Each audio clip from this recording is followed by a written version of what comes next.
The Tao that is true cannot be captured in words. Give it a name, and it is not the Tao.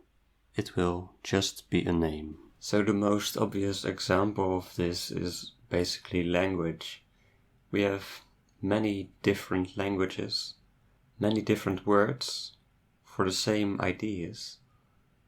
I think it was Alan Watts who once said, you can say water, aqua, H2O, water, Wasser, many different names we give, but none of these names actually are the thing itself.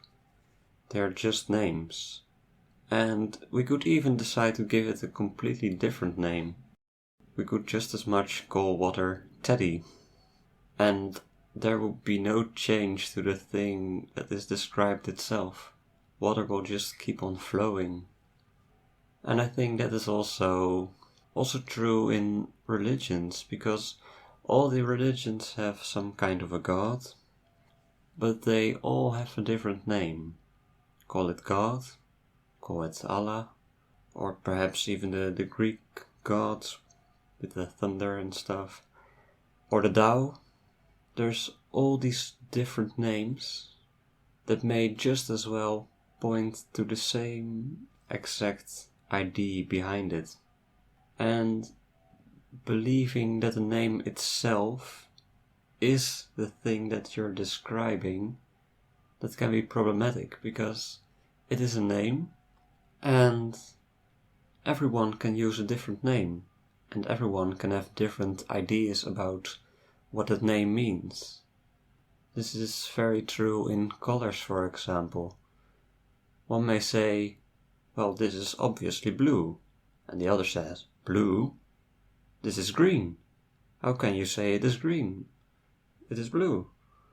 So, all in life is very abstract and fluid, and there is no clear boundaries where one thing ends and the other begins.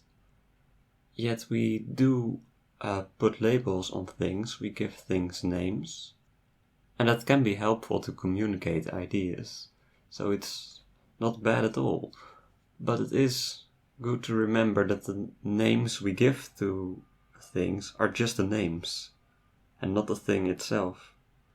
Because otherwise you could get into conflicts. No, this is green. No, this is blue. Well, it is just what it is. And one decides to call it green because you have decided to give that name to it, and the other may call it blue. But you're both looking at the same color. The thing itself is what it is. And the name is a name. And you can use the names to describe things, to communicate ideas, but also know that there is this translation going on from idea to name, and you express the name to someone else, and the other person needs to translate the name back to an idea. So there's also always a probability that there will be some miscommunication going on there. So it is good to keep in mind, I have my idea, I give it a name, I express it in words, but I know that my words are not the thing itself, and I know that my words may or may not point to the same idea I'm talking about for the other person.